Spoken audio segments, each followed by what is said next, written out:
Shepard was asking for it for three. Well, he felt it, didn't he? He was begging. Oh, what a play by Matt Mitchell. To Watson, sees a lane, takes it underneath. Montana three. This is a clinic. This is Aztec basketball. Aztec Nation, we are back. It's been a minute, but this is the Aztec Breakdown Podcast. I'm your host. My name is Tron. I'm excited to be back in the studio. You know, I tried to record a couple times over the last couple weeks. I even tried to do a couple pupcasts because the studio kept falling through, stuff kept coming up. Tried to do a couple pupcasts, and even those they sounded bad. Even by pupcast standards, they sounded bad. So I didn't post them. We're here. We're happy to be here. There's a lot of hoops to talk about. And so I think we just jump right into it here. There have been a lot of twists and turns this season. And they've largely been twists and turns for the worse, I think. I was on the show before the season started, and I said that anything less than a 4 seed and a Sweet 16 appearance, mostly the Sweet 16 appearance, but the 4 seed kind of correlated with that, would be a failure for this season. Given all the hype, given all the expectations, that's just kind of where I thought the team would be. And they have very much not been that. The loss to Troy early in the season was very bad. Losing to Michigan and Arizona isn't terrible. Like, that's what everybody has done this year. I think they maybe are both still undefeated. I have to double check, but even if they've lost a game, it doesn't really matter. Like, they've been dominating everybody pretty much, so that's not unheard of. That's fine. The loss to Baylor even isn't terrible in and of itself, and the Aztecs have only lost 4 games, which seems kind of good, but they just haven't beaten anybody who is good. So the expectations haven't been met. That being said, in general in life, I try to keep a positive outlook. I'm not just going to sit here and say, well, I don't need to watch the rest of the season because the season's a failure by the expectations that I set for the team, right? We're still going to watch the games. We're still going to have fun. And it's been a fun little stretch. The Aztecs are 4-0 in conference play and tied for first place in the conference. And that's a fantastic start. This is going to sound a little bit like hindsight or something, but leading up to the San Jose State game, I was saying to myself, let's give the team 5 conference games and we'll reevaluate where they are after 5 conference games. The first 5 games I thought were all winnable.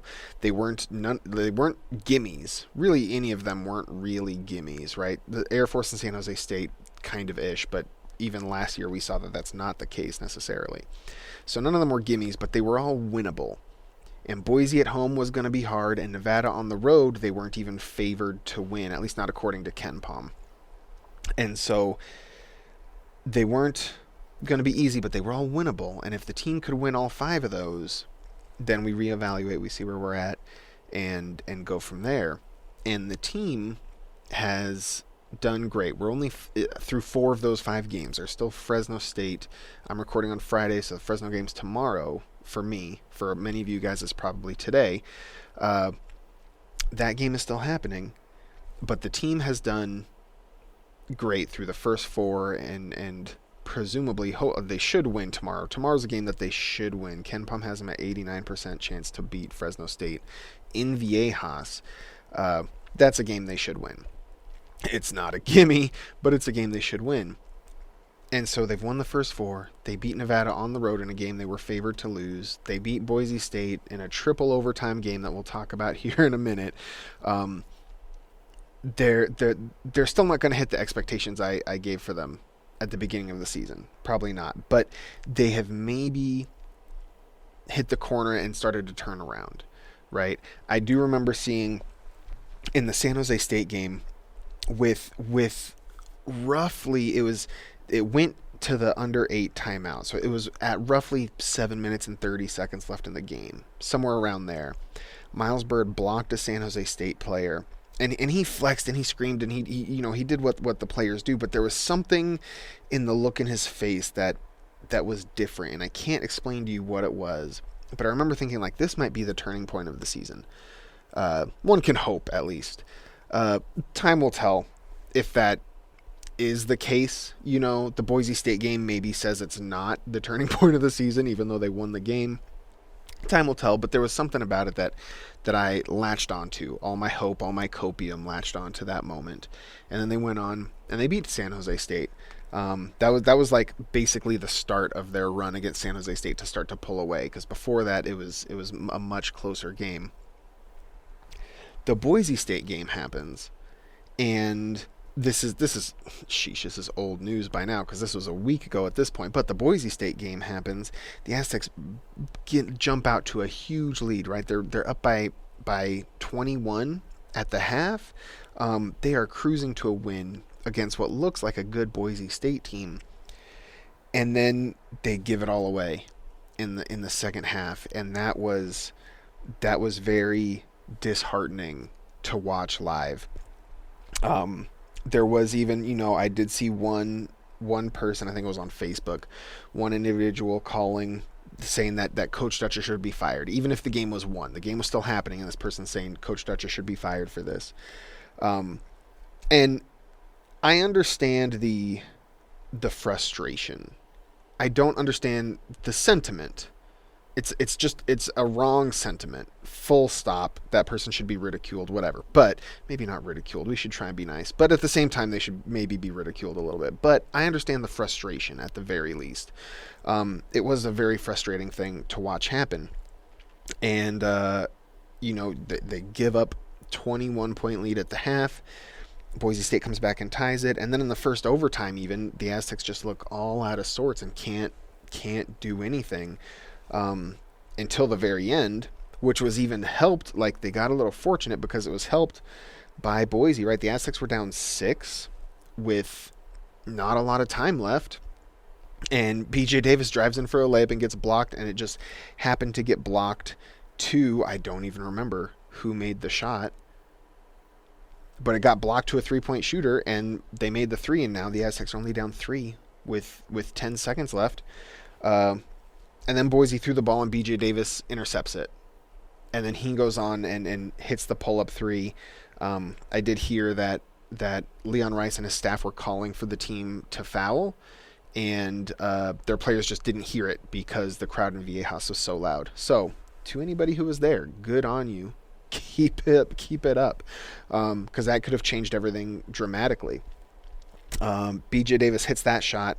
The Aztecs go on a run to start the second overtime and then give it all away a second time in the same game. And it goes to triple overtime. They get down again in triple overtime, but then they claw back and they're able to win in the third overtime. And so it's such a weird game because they showed kind of what their ceiling can be in the first half of that Boise State game. Boise State, they've been struggling recently, but I do still think they're a good team.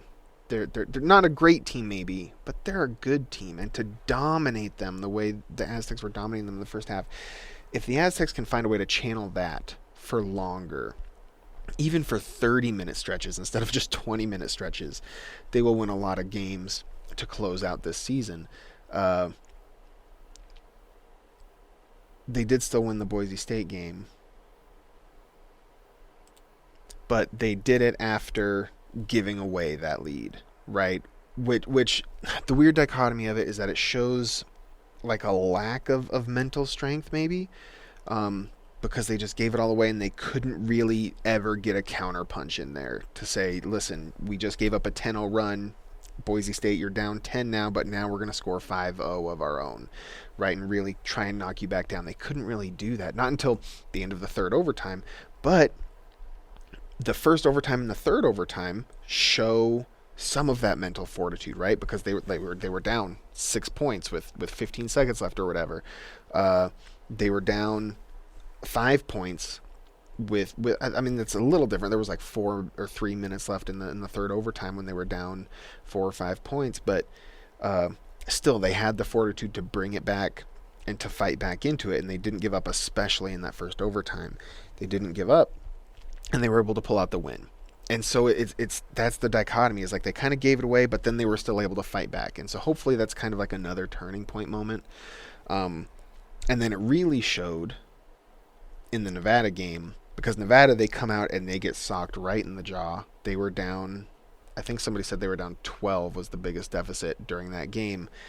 And they were able to fight back and take the lead and win that one with some clutch play, especially at the end. Even that one's another one where they kind of had bigger leads, and then Nevada was able to claw back into it, and then it was, trading buckets for a little while, and the Aztecs were able to win out. The theme for the year, I think, has just been consistency, which makes sense because the star players have never really been consistent. When you look at Reese Dixon Waters, he had a fantastic start to his Aztec career and then really leveled off and then got hurt. You look at Miles Bird, he has never really been consistent, especially offensively. But if we just focus on last year, like, it was another thing. He had a fantastic start to the year and then leveled off. That didn't even level off, went down, went dramatically down.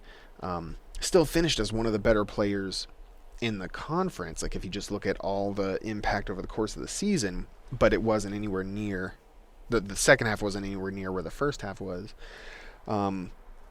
Magoon maybe hasn't had as many consistency issues, but he's coming off of a big injury. And these injuries, sometimes with the pros, they get hurt, they're out for a season as they recover and rehab and everything, and then they get back in, they're playing, but it takes them another year to really get back to the level where they were at. That's a pretty common thing in at least the NBA. And so this could be a season-long thing with Magoon, where he's just not quite there. He has looked okay, especially the last couple games. He's played limited minutes, but I thought the minutes have mostly been good. There were some defensive lapses against Nevada, but overall I thought he's been good. But those three, at least coming into the year, those three were your star players. And shoot, even if you count BJ Davis, to a lesser extent, he's had consistency issues.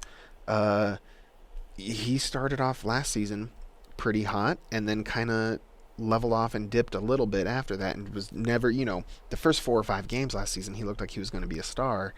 And then after that, it just kind of, he wasn't going to be a star. He was going to be a solid contributor, but not a star. And so it's to a lesser extent, but even that has been consistency issues. Something about this team, they just struggle to be consistent, and that's going to be the thing for the rest of the season, which is why, even though the Fresno State game coming up should be a win, we can't know, and I'll talk about the coming up games here in a little bit, but that's going to be the concern.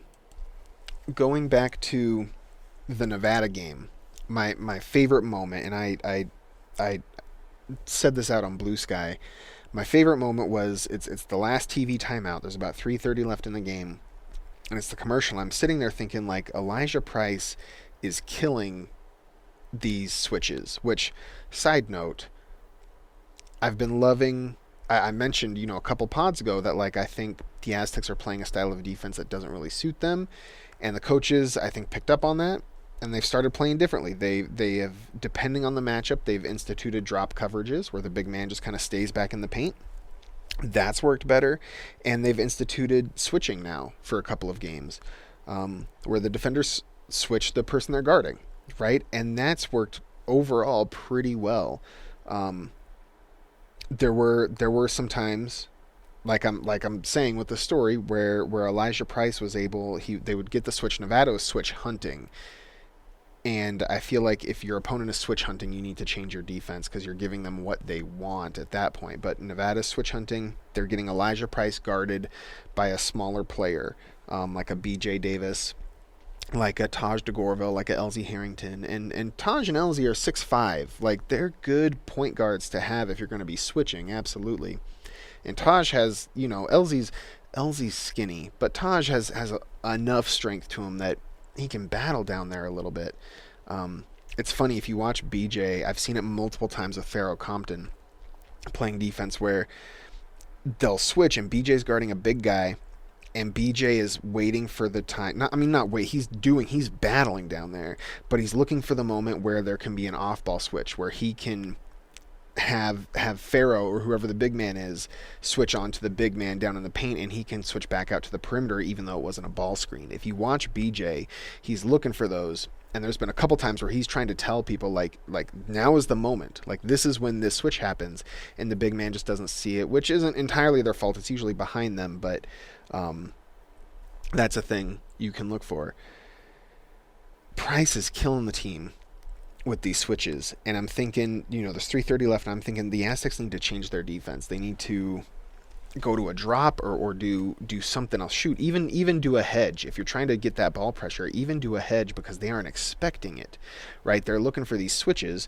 The switch isn't there to bring a lot of pressure. It's just to not let the offense create an advantage.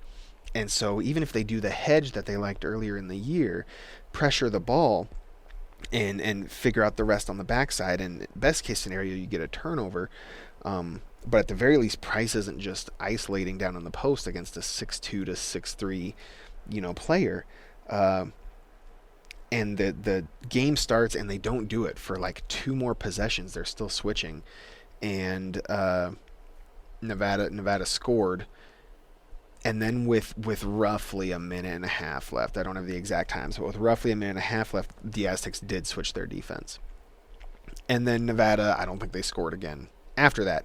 And it was the case, kind of like I was expecting, Nevada's looking for this one defense, and then you change it, and now they have to stop and think.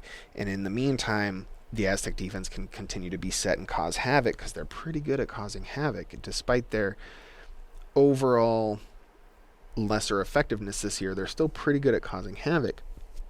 And so props to Dutcher, because there's a world, there's a universe somewhere out there where the coach switches when I said they should switch, and they get a stop or two, but then Nevada's able to figure it out, and then Nevada comes back and wins, right? There's a universe out there where that happened, and I think we're fortunate that it's not this universe. This is the universe where Dutcher waited another possession or two to do the switch. I don't know how much of that was intentional, but it worked out, and it's one of those things where I don't even think it's like the results bias of well, they won, so it was the right call. I think it's the right call because you waited till the opportune moment to make the switch. You waited for the moment that it would have the greatest impact to make the switch. And that is why Coach Dutcher is Coach Dutcher, and I am sitting here in a chair talking about him instead of doing him. So that was just probably my favorite moment of the game, at least intellectually. I mean, there were probably bigger plays that are more emotional, but that was the moment that was these guys still know what they're doing. The coaches still know what they're doing. Not that they ever didn't, but it's just very tangible evidence. The coaches still know what they're doing. The players are going out there and executing. It was really nice.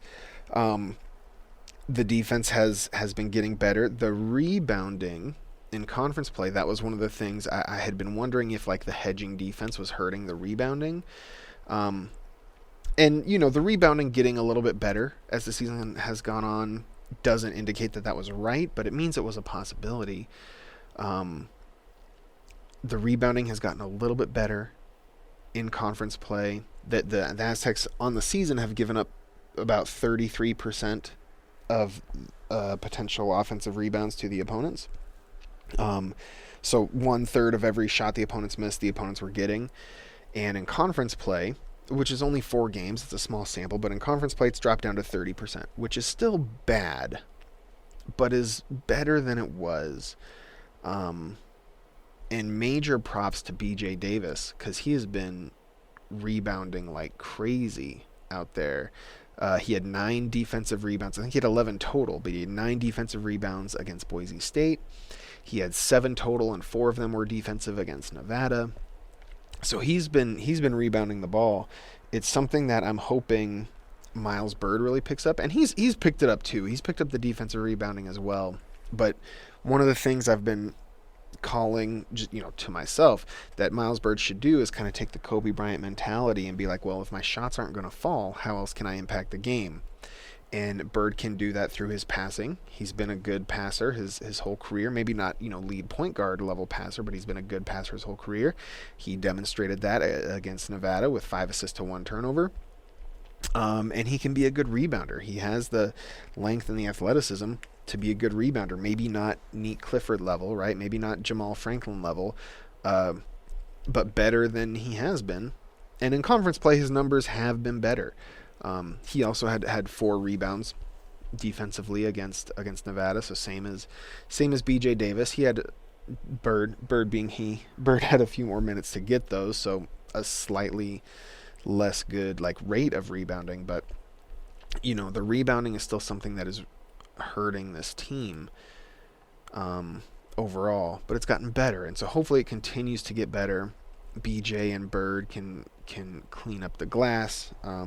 Also, Magoon really needs to get out there, but with the knee, maybe that's too much to expect for this season.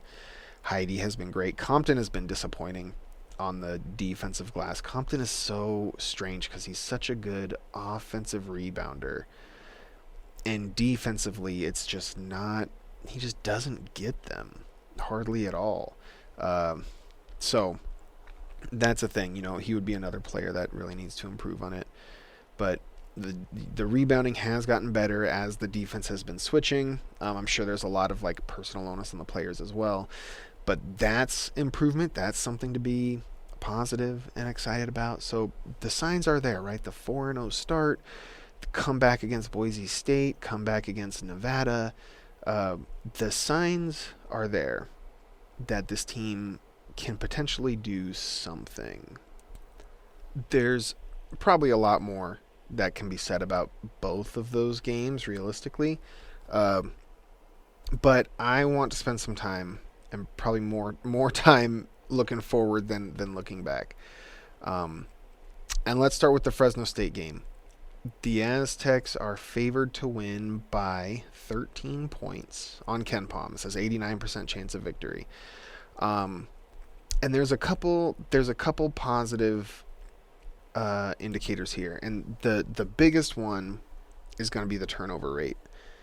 Fresno State coughs up the ball a lot. They have a turnover rate of 20.1%. So 1 out of every 5 of their possessions ends in a turnover. And the Aztecs force turnovers at about the same rate. The Aztecs have a 20.5% turnover rate for forcing turnovers. So what that means when you have one team that coughs the ball up a lot and another team that takes it away a lot is there's going to be even more turnovers on the Fresno State side of the ball. There's a little bit of that, the inverse as well. San Diego State often gives up the ball quite a bit, and Fresno State's surprisingly good at taking it away. They force more takeaways than the Aztecs do, honestly, but the Aztecs don't cough it up as much as Fresno State does. So if the Aztecs can force a lot of turnovers against a team that likes to turn it over, they'll be in good shape there. The Bulldogs also, they're okay at getting offensive rebounds. They're about average at getting offensive rebounds, which is fine. It's not something you have to be good at, but that's where one of the biggest Aztec weaknesses is, especially defensively, is cleaning up the glass. And so teams that can take advantage of that are the teams that are going to have a really good chance of beating the Aztecs until it gets cleaned up, which might not happen this year. I have said it's gotten better. But I wouldn't say it's fixed yet. But the Bulldogs probably aren't good enough to really take advantage of it. They'll get second chance points, absolutely, but probably not enough to draw an upset. On top of all that, the Bulldogs just don't really have another way of generating offense. They don't get those messy offensive rebounds. They're okay at it, right? They're average at it, but that's not going to be enough to upset the team. They turn the ball over too much to get into a great rhythm. I'm speaking in generalities, but this is just what the numbers are saying. And they don't get to the foul line a whole lot either. you can make up for a lot of that if you have really good shooters, and Fresno State doesn't have really good shooters, or really good scorers even in general. And so there's a lot going the Aztecs' way, especially for the Aztecs. Like, the Aztecs traditionally are a team that forces a lot of misses and turns you over a lot. This year they still do that. They don't do it as well, especially the forcing misses part. They don't do it as well, but they're getting better at it. They're getting better at forcing the misses. They're getting better at collecting the rebounds after the fact, and they still turn their opponents over a lot. And so it should hopefully be a low-scoring game for the Bulldogs. And the Aztecs offense has been, I think I mentioned this in a previous pod, like, it's been the best offense the Aztecs have ever had if you look at it on a points per 100 possession basis. It's not the best in terms of their national ranking offensively, but that's because everybody is having crazy years offensively. So whichever one you want to, like, put more stock in, either the national ranking or the just raw, like, rating of it. Regardless, it's one of, if not the best, just depending on which rating you're looking at. Largely, and big time props to the team for this. This isn't just one guy. I think BJ Davis is going to get a lot of credit for it, but not the only credit by any means. The Aztecs right now rank 13th in the nation in 3-point percentage, which is insane. Who would have thought having snipers out there on the floor would help your offense? Go figure. That's been great. They don't take a lot. Like, they rank 311th in terms of, like, their ratio to 3-point shots per, like, total shots, I guess is how to say that. So they don't take a lot of threes relative to the rest of the country, but when they take them, they're hitting them a lot. BJ Davis, this is against D1 competition, so it doesn't count the Whittier game, but BJ Davis is hitting more than 45% of his threes. LZ Harrington has hit 62% of his threes. That's not sustainable. That's not going to keep up, but it's been a great start. Magoon Guath has hit 54% of his threes. That's also probably not sustainable, but he hit 3 of the last 3. So he's been on fire. Taj has hit 41% of his threes. I wouldn't expect that to stay as high either, quite frankly. So, like, this 13th might go down, but also it might not, because Reese Dixon Waters should be shooting better than he is. He's only shooting 33% from deep. Bird maybe could get up. He's shooting 32%. He's definitely had stretches where he shot better than that. I don't know about a whole season, but if he can catch fire to end the season, as opposed to, like, if he has the inverse of last year, where this year he kind of starts off slower and picks it up at the end and finishes at about the same spot, as opposed to last year where he started off hot and then dropped it at the end of the year, that would be cool. And that would be, like, a key to eventually winning not just the conference championship, but the tournament championship.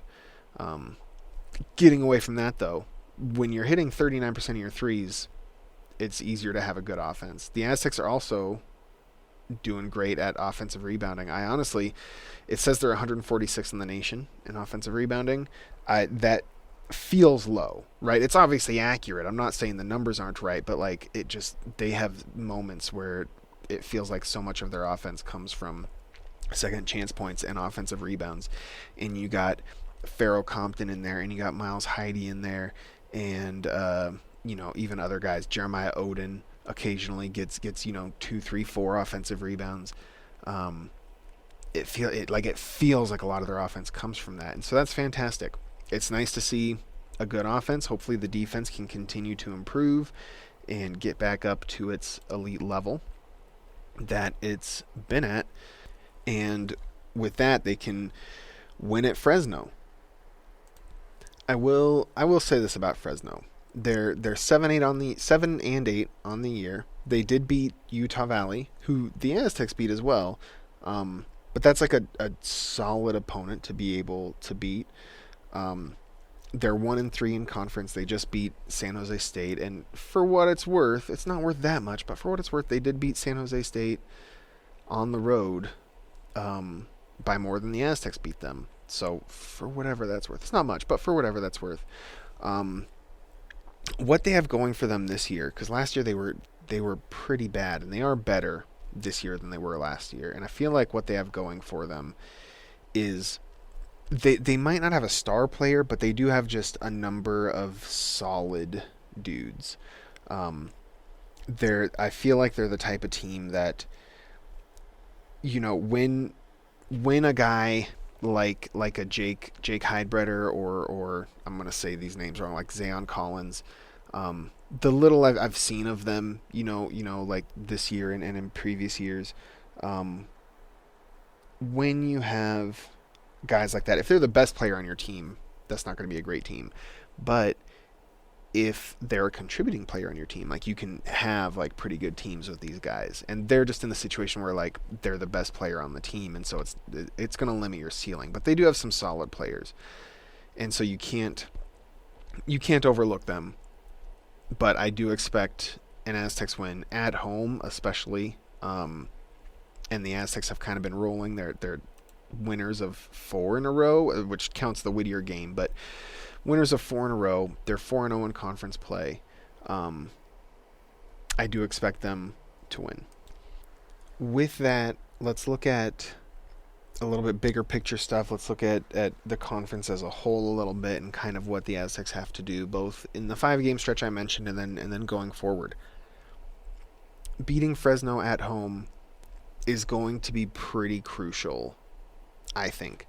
Then the Aztecs, you beat Fresno at home, you're starting off 5-0, and it's super important because this is the easy stretch of the Aztecs schedule, is kind of these first 5 games, which is crazy to say that when you're playing Boise State, but it was at home, and Boise State was like the toughest team.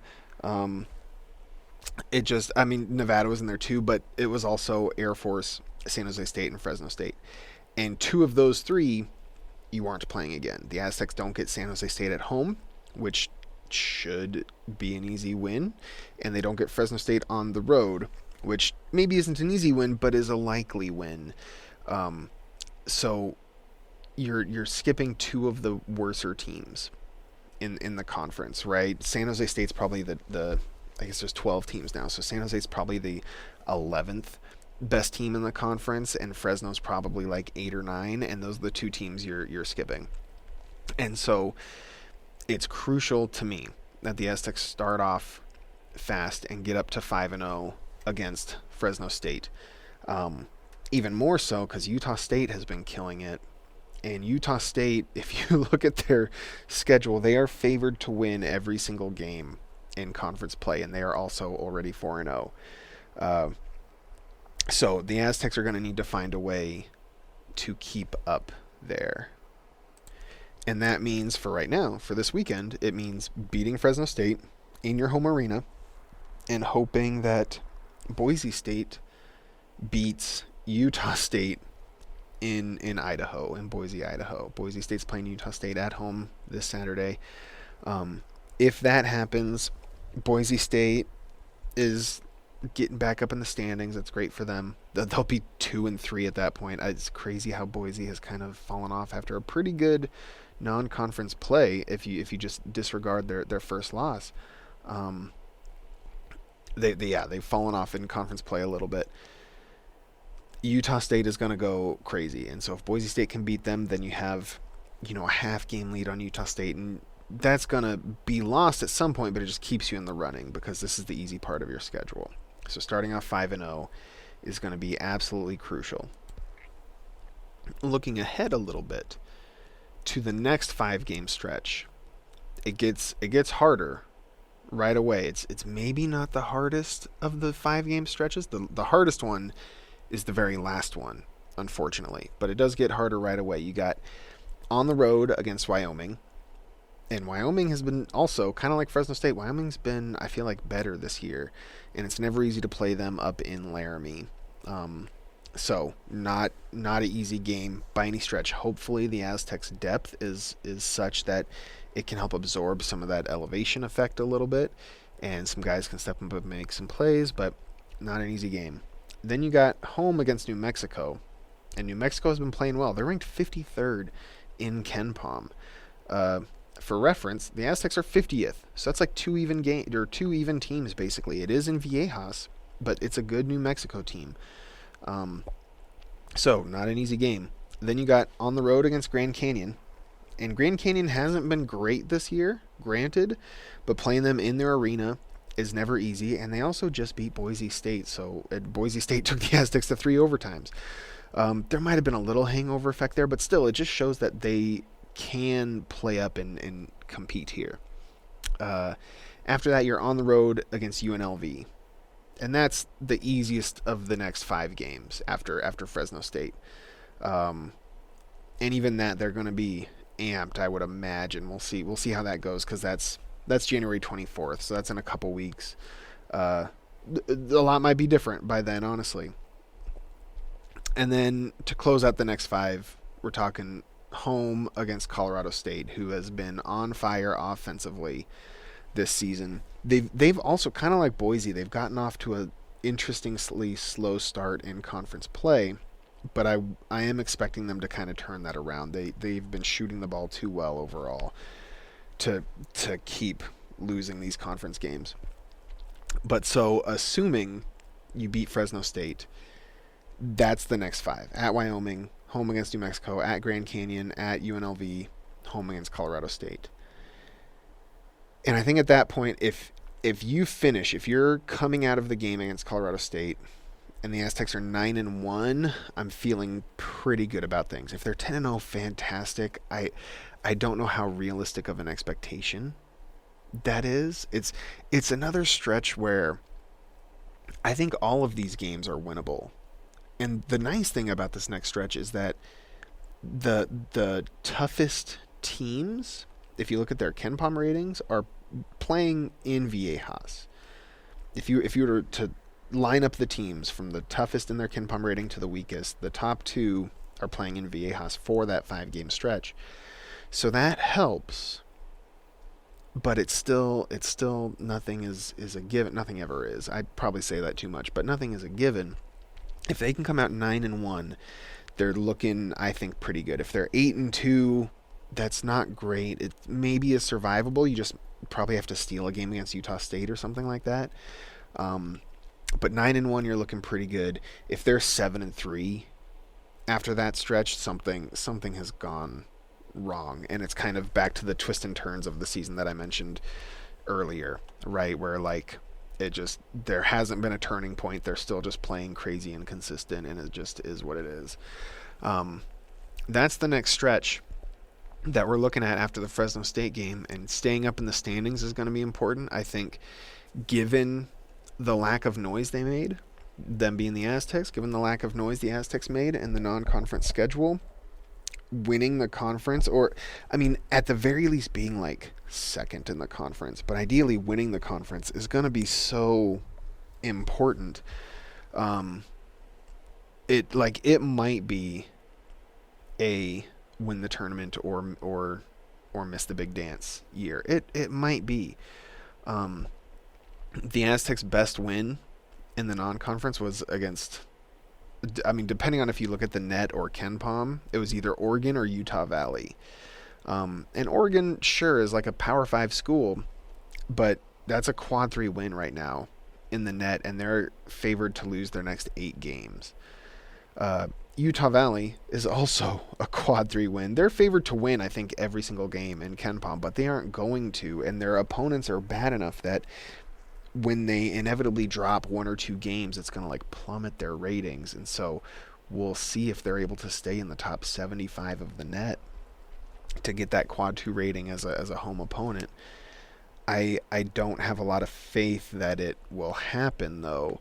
And I don't have a lot of faith that Oregon will be able to get into the top 100 to be a quad 2 win as a neutral opponent. So the Aztecs might leave the season with they might end the season with no quad 1 or quad 2 victories in their non-conference schedule. And given how much the committee has weighted the non-conference play, that is devastating. And on top of that, they have a bad loss against Troy. I'm I'm not trying to get negative. I said I was going to try and stay positive during this episode. I'm not trying to get negative, but it is just the facts. In the best case scenario, they have 2 quad 2 wins. In the absolute best case scenario, they have 2 quad 2 wins out of conference. That's also the least likely scenario. I think the most likely, actually, I do think is no quad 1 or 2 wins. Slightly behind that, I think, is having 1 quad 2 win between either Utah Valley or Oregon. I don't think that's the most likely. I think it's slightly less likely than none. But best case, you have 2 quad 2 wins, and that's just not going to cut it, especially when you have that quad 3 loss against Troy. So performing well in the conference and probably winning the conference is going to be crucial. And so starting off 5-0 is the first check mark. Do that, and then get to, in the next 5, get to 9-1 at the least. And then you're going into a matchup in the 11th game on the road against Utah State, and we'll see what happens. We'll reevaluate as we get closer to that game, but that's how that's looking. Win the conference, win the tournament, and you don't have to worry about it. But I don't know, as the season goes on, I don't know if this team is going to make it without winning the conference tournament, which is a bummer. And I was messaging somebody on Blue Sky, and they were like, yeah, I think they're going to have to maybe not win the tournament, but like win the conference. And I was like, I could maybe see them being second place. And as I'm thinking about it more, I'm like, I don't know if second place even I don't know if winning first place even does it if they don't win the tournament, honestly. We'll see. We'll see. It'll depend on how things shake out, but that's how we're looking. I'm highly encouraged by the 4-0 start. I think it will lead to a 5-0 start, and like the coaches have been saying, hopefully playing 2 games a week and just playing more consistently than they did in the non-conference will help them. I have some thoughts about the non-conference, not just how it went, but like how it was scheduled and stuff, but we'll save those for another time. Hopefully playing twice a week helps with the consistency, and the team can play better and win more games and win the conference and do all that stuff that I've said 3 times already. With that, Aztec Nation, that does it for this one. I appreciate y'all listening to my crazy stream of consciousness podcasting here. Means a lot. Be sure to, hit me up on social media, comment on the show. I'm trying to upload all of the games to YouTube this year. I did the Air Force one a while ago. That one didn't come out great. It's still uploaded, but there's some issues with it. The San Jose State one I think came out well, though. I didn't do Boise because there's a Boise person that does that one. So you can still find it. And I'm working on getting the Nevada one cut up right now, and I'm planning on doing all the rest of them, honestly. So keep an eye open for that. Comment there if you so desire. I try to respond to people. Love to hear what your guys' thoughts are on all sorts of the different things. And we'll catch you next time. On the floor, it's Butler with 2 seconds. He's got to put it up. And he wins it with the jumper. Mitchell's feeling it. Now he's feeling it even more. What it do, Matt Mitchell? Shackle to Flynn for the win. It's good! Malachi Flynn! Over the rim. 2 to go. Butler has to put it up for the win. Butler sticks it at the buzzer. And a steal. Darion Trammell will coast in for the layup. Franklin with 2 seconds forces the shot. It's good. The Aztecs advance. They've won it on the shot by the player of the year. Miller, he put it behind his back. It's taken away by Butler. Lob it up. Lob it down. Big finish. Keyshawn Johnson. Now we have tasted it. We're coming back. We're coming back.